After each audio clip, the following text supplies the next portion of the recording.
All right, welcome back, everyone. We are going to talk about my number 20 through 11. This is the second to the last video of our Top 100 series. And to start us off today, we have Clank, a deck building adventure. Now, I said a video or two ago that Aeon's End was deck building at its best. This game is also deck building at its best. In this game, you are an adventurer and you're going into a castle, or a pirate ship, or even a spaceship, and you're trying to find some treasure and get out with your life. There's also an evil presence. It's usually a dragon, although there's a Clank in Space game where it's some sort of a galactic overlord. But you're trying to get out before he catches you. And as you play your cards, occasionally you'll have to take what's called Clank. And that will put cubes of your color into a bag. And occasionally the evil presence, the dragon, let's say, will stir.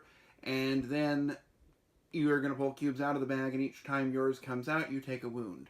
So that's really the evil force. There's also other things that can cause wounds in there. But really, you're trying to make a deck that allows you to move quickly, allows you to buy better cards, and allows you to defeat the various monsters and foes that come your way in the dungeon.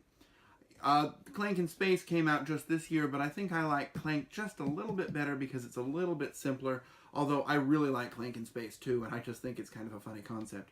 But either one is just a really good entry-level game, but one that's just full of really good choices and is really fast and fun to play with just about any group. That is my number 20, Clank.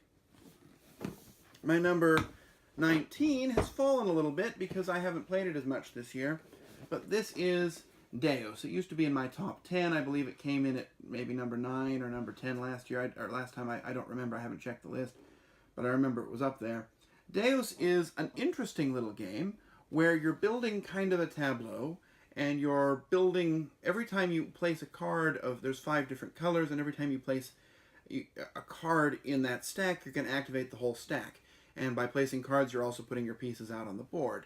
And you can build this engine of special abilities that you can trigger and trigger and trigger. And you're just doing that and trying to milk the game out of points.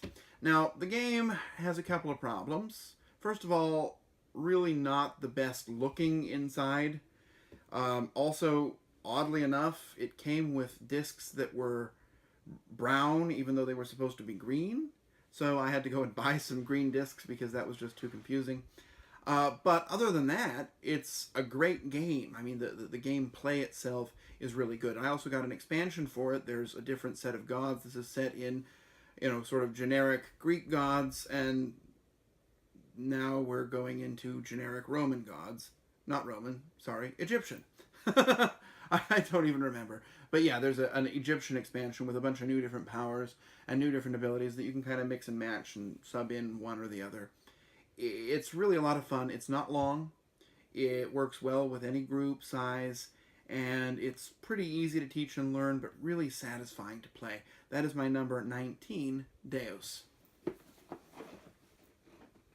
My number 18 is a game that I avoided for a long time. It looked so boring. But then, once I played it once, I was hooked. This is Russian Railroads. Russian Railroads is sort of the ultimate embodiment of a pure Euro game. It has very little to do with Russia or with railroads. What it has to do with is getting points.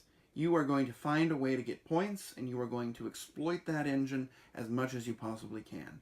And the first time you play it, you'll score 100 points and think you're doing well, and then you'll see the final score, somebody else will have scored 400 or 500 because they exploited the game just that much more. This game rewards you for finding things that seem broken and just going after them and doing your very best. There are also 2 other expansions. There is a German Railroads expansion and an American Railroads expansion, and they just give you different boards and different ways to do sort of the same good exploitation of a game system in different ways. I think German is my favorite because it gives you unique maps and kind of income.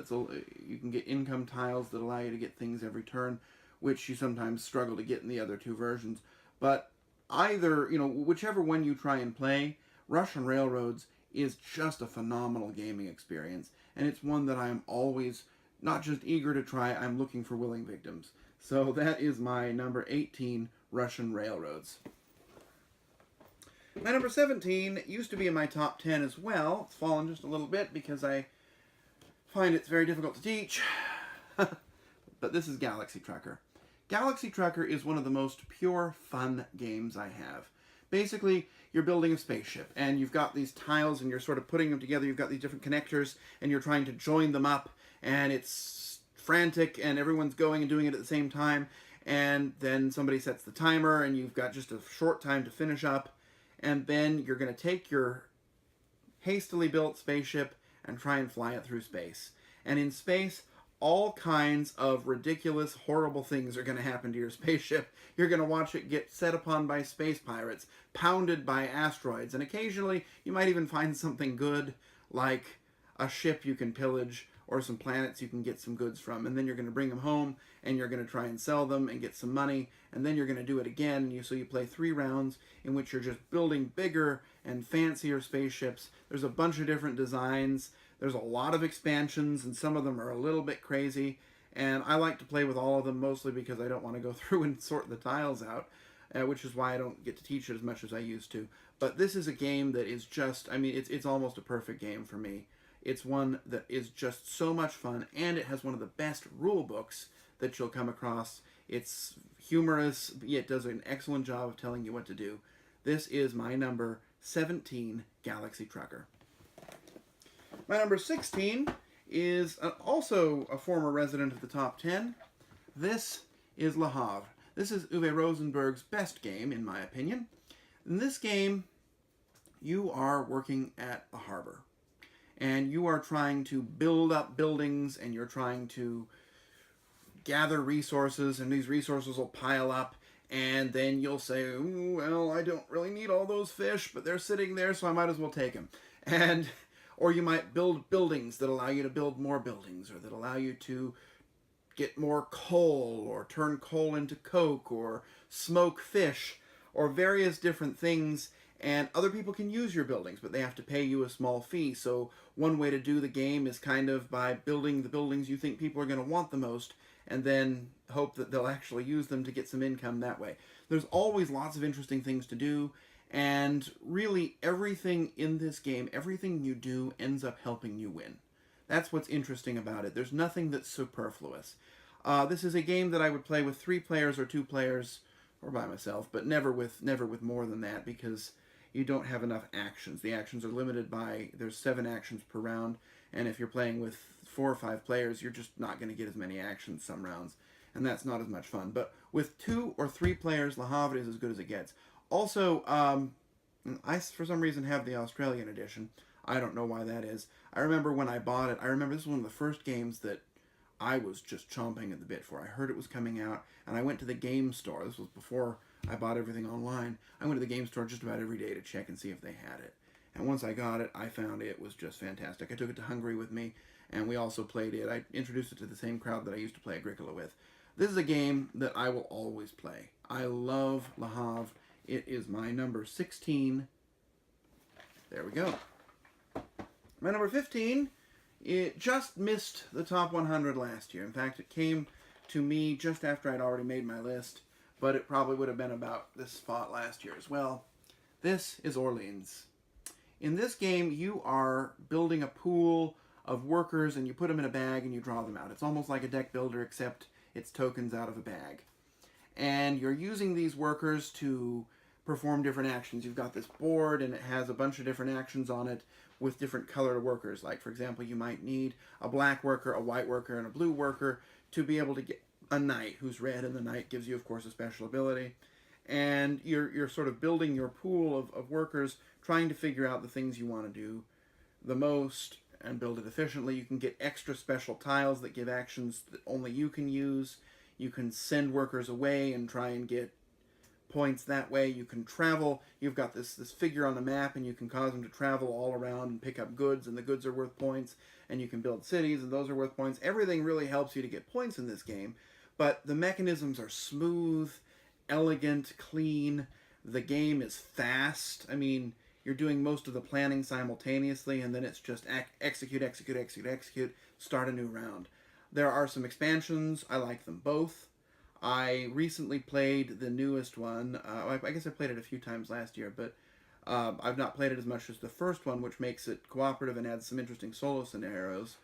But the new one gives you also more options and things you can do, contracts you can fulfill. Both are pretty much, they're definitely worth your time. But even just by itself, the base game of Orleans is a fantastic game. My number 15. Number 14 is a game, and you'll see I am ridiculous, so I bought this sleeve for it. They came out with a sleeve at April Fool's Day that you could buy.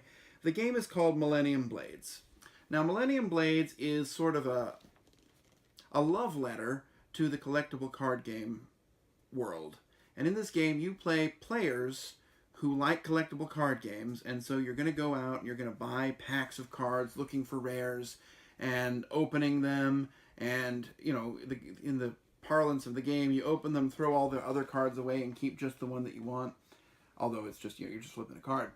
And you're throwing this paper money, but it's this money that's bound together, and so it's big fat stacks of cash, which is what you're throwing away when you're buying those card games. And so you're going to do this frantic real-time trading, and you're trading with each other, you're buying quickly, you're selling quickly, you're trying to make collections, and then all of a sudden time gets called, and you play a round of this collectible card game, and that part's okay too, but the real fun of the game is sort of the economics of operating your collectible card game deck and trying to streamline it.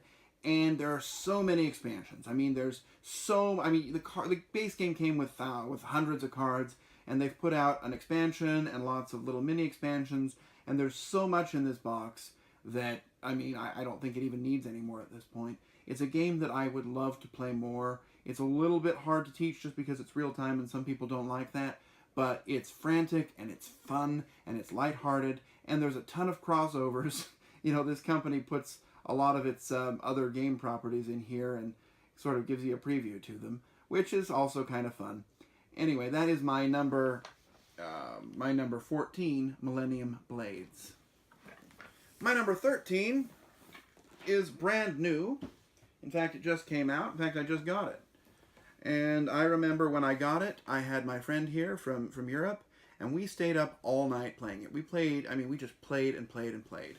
This game is The Seventh Continent. This is an exploration game, unlike any other. It's basically like one of those old choose-your-own-adventure books. You've got a curse, and it says solve this curse. And you just go. You start exploring.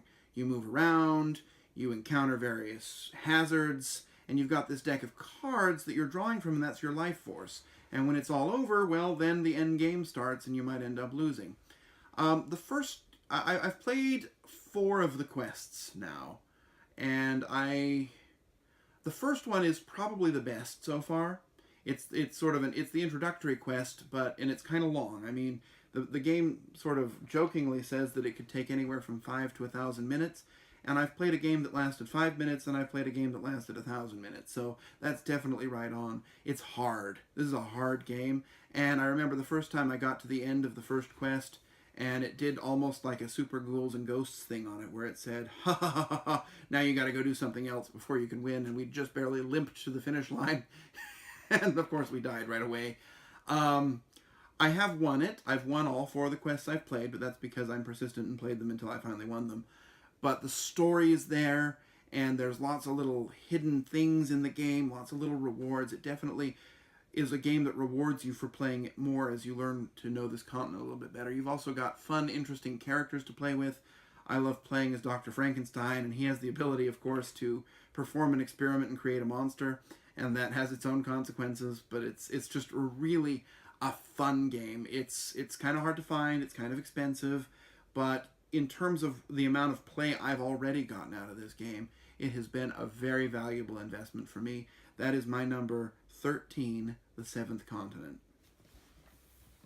My number 12 is a game that's always been in my top 10, my top 100, but it has recently sprung up closer to the top. This is Through the Ages. Now, Through the Ages is a civilization game. You are building it's like that old civilization game you play on the computer, except this is, of course, in a card game. But instead of, being some grand map where you're moving stuff around, it's more the mechanisms of running a civilization. And it is what I look to when I think of an elegantly designed game. You've got this machine that you're building, and everything works together. And as you get more resources, you've got more corruption. As you get more people, you have to feed them more. And you can build wonders, you can hire different leaders, you can build buildings that give you a lot of science and technology, buildings that give you a lot of points, but don't give you much of anything else. You got to keep your people happy. There's just a lot to do. Now, I don't know, this game is one that recently an app version came out, and I have to say the app version is pretty good. It's a little bit pricey for an app, but it takes the game and it takes some of the out of the bookkeeping part of the game, because the bookkeeping's always been a little bit hard to handle, especially when you're learning the game. There's a lot to keep track of, and so the app version does it for you and kind of streamlines that, which is quite nice. But I also really enjoy setting it up on the table and playing with a person, and again, one person. I wouldn't play this with 3 or 4. It would take all evening. but with a one-on-one civilization battle this is just one of the best games that's out there, and it's one that I've already played at least 100 times this year, and it's one that I would play tomorrow if somebody came and said, hey, let's play that. This is Through the Ages. And the last game on the list, also formerly of my top 10, which is kind of I guess a spoiler for my top 10 that there might be some changes. This is Small World. Now, Small World is a game I remember when I bought it, because I bought it for only one reason. I don't know if you can see this, but it says here it's a world of laughter after all, and there's an S in front of the laughter making it into slaughter. And I just found that to be so creative that I said, I'm buying that game. I don't know anything about it. Sight unseen, I'm going to play it. And I played it, and I loved it. I mean, this was love at first sight, first play, I guess. This is the game that Risk kind of wants to be. It's like Risk without the dice rolling, I guess. Maybe is the best way to think of it. You've got a bunch of different fantasy races, and they've all got special abilities, and you're always, you get this unique combination of a race and an extra special power. But really, it's an area control game. You're trying to spread out and conquer the territories. There's very little luck involved.